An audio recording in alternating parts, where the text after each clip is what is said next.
From Recorded Future News and PRX, this is Click Here.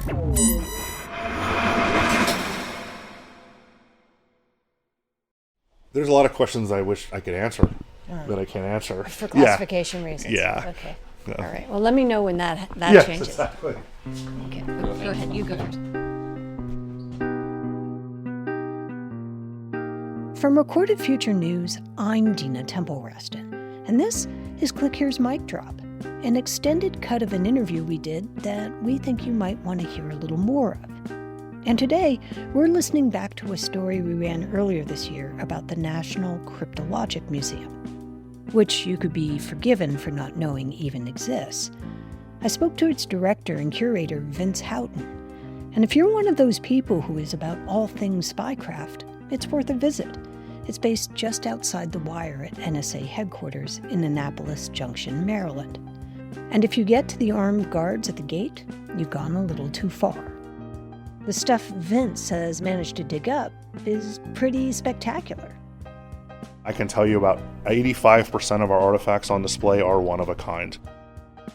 They're either the first of whatever they were, they're the only one left of whatever they were, or they're used by a specific person or specific historical event. So you can see everything from an Enigma code machine used by Adolf Hitler to President Obama's infamous BlackBerry. I had to fight really hard just to keep my BlackBerry. You can actually see him in this picture with his daughters on that very specific BlackBerry. Wow. Stay with us. Do nice guys really finish last? I'm Tim Harford, host of the Cautionary Tales podcast, and I'm exploring that very question. Join me for my new mini-series on the art of fairness. From New York to Tahiti, we'll examine villains undone by their villainy, monstrous self-devouring egos, and accounts of the extraordinary power of decency. Listen on the iHeartRadio app, Apple Podcasts, or wherever you listen to podcasts. From Recorded Future News, this is Click Here's Mic Drop. At the end of Raiders of the Lost Ark, there's this iconic scene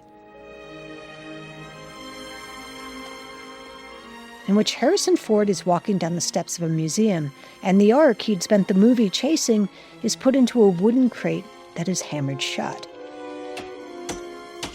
It's locked and then rolled down the aisle of a huge warehouse filled with other wooden crates that contain treasures long since forgotten.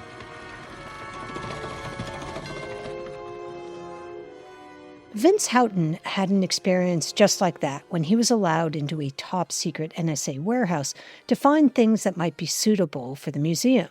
He wouldn't tell me where it was, but he did describe what it looked like inside. It's floor-to-ceiling crates. Some of them haven't been opened in 50 years. They all have top secret written on the side of them, but no one's been inside of them. And the real problem, Vince said, was where to start. Do they start at the bottom right-hand corner and work their way through, or do they start at the back? But that's not the way I do things. So I kind of walked around and said, what's the most interesting-looking crate? And there were ones that were clearly put there during World War II. I'm like, let's start with those, or ones that were put in there during the... And how did he know they were from World War II? Well, there was date on the side. You could tell because they were crates were falling apart. There's paperwork that went along with it that said when it had been packed.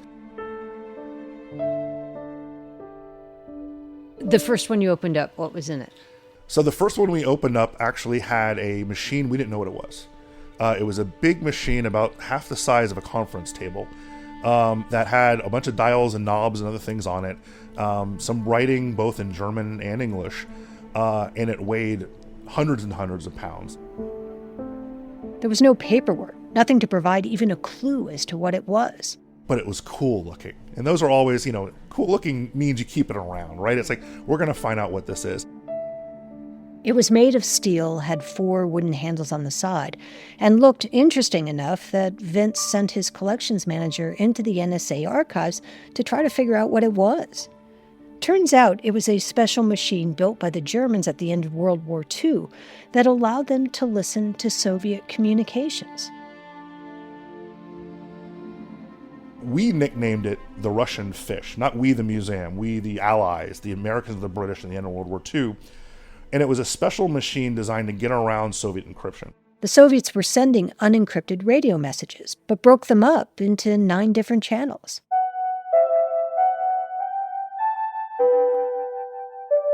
And if you don't have a way to grab all 9 channels at once and then put them back together again, all you'd get was static.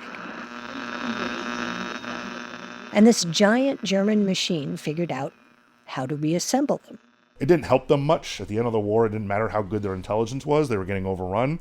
So they buried it, literally, buried it underground. We had teams that we sent into Germany to grab anything not nailed down that we could potentially use in the future. And these teams stumbled upon this machine. It turns out that the Germans had buried the machine just down the road from a POW camp. So the teams went in and said, "Hey, can anyone teach us how to use it?" As a result, during the early years of the Cold War, the West used the Russian fish to snoop on Soviet communications. Eventually, it became obsolete. It was packed into a crate and left to be forgotten in the NSA's warehouse. That is, until Vince found it and put it on display in the museum. So this is the Russian fish. Again, very difficult to describe. It looks like a big trunk, solid steel. It's got all sorts of knobs. These are the different channels. The Russian fish looks like one of those steamer trunks people hoisted into a ship in the 1920s, except it was much heavier. If you want to just kind of try to lift it. Are you joking? No, I'm being serious. Yeah, that's all you can do. That's fine. Wow. Yeah. Yeah. And this was the first box you opened. This was the first crate we pulled down, and we're like, that's a fun-looking machine. What is that? Vince Houghton isn't your typical mild-mannered museum curator. He's served in the Army. So I served in the Balkans in the 90s. For the most part, I was a knuckle-dragging door kicker. But we work very closely with both civilian and military intelligence agencies in multiple capacities, which is what my bio lets me say. He was part of the peacekeeping forces that went in after the war in the late 90s.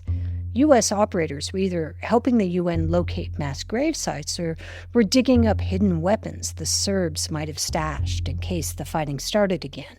That's where I really got my first taste of how intelligence worked. So you weren't in an intel? No, I was not in intel. I learned everything from the tactical side.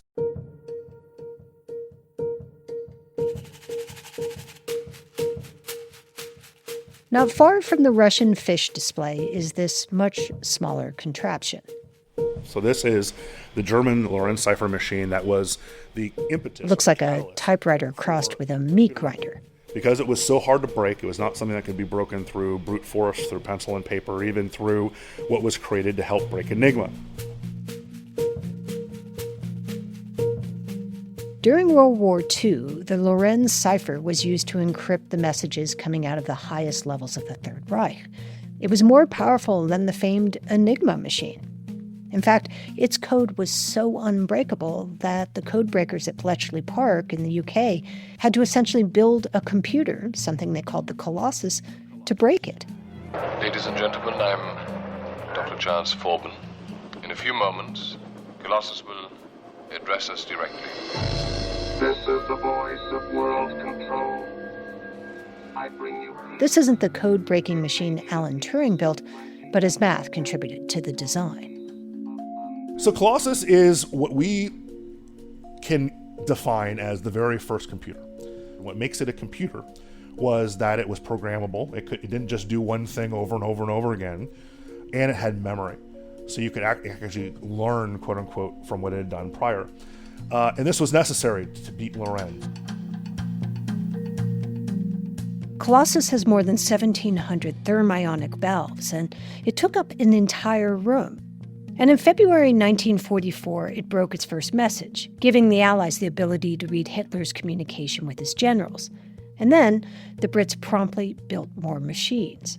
Colossus is not just one single computer. Eventually they build 10 Colossuses or Colossi or or what? Colossi. 8 were destroyed immediately when the war ended because of secrecy. And the other 2 were destroyed about 15 years later. With an axe or? With an axe, a sledgehammer, taking it apart piece by piece.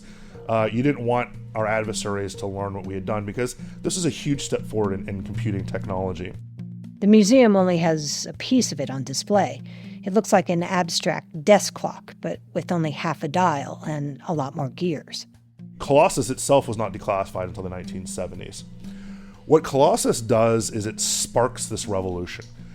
Colossus is really the first one specifically designed to break codes. Vince said from there it was only a matter of time before we got to a real supercomputer.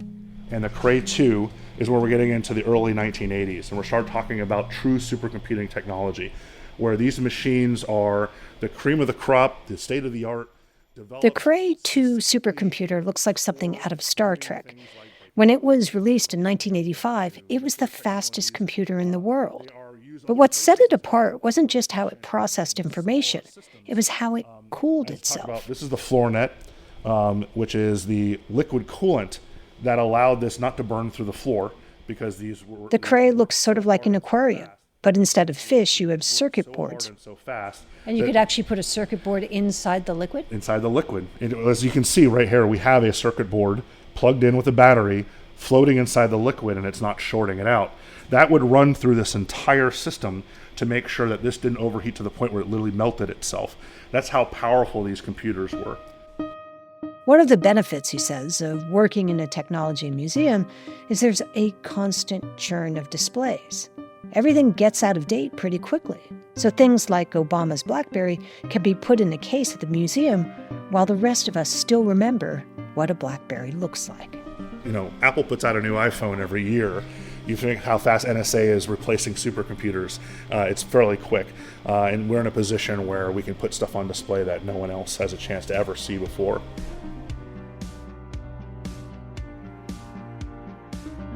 From Recorded Future News, this has been Click Here's Mic Drop. It was written and produced by Lucas Riley, Sean Powers, and me, Dina Temple-Reston. We'll be back on Tuesday. Have a great weekend.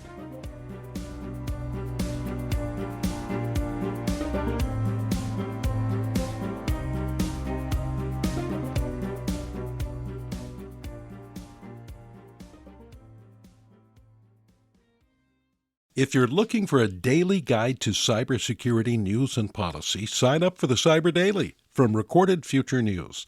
It serves up the day's most interesting and important cyber stories from our sister publication, The Record, and then aggregates all of the big cyber stories you might have missed from news outlets around the world. Just go to therecord.media and click on Cyber Daily to get all you need to know about the world of cybersecurity right in your inbox.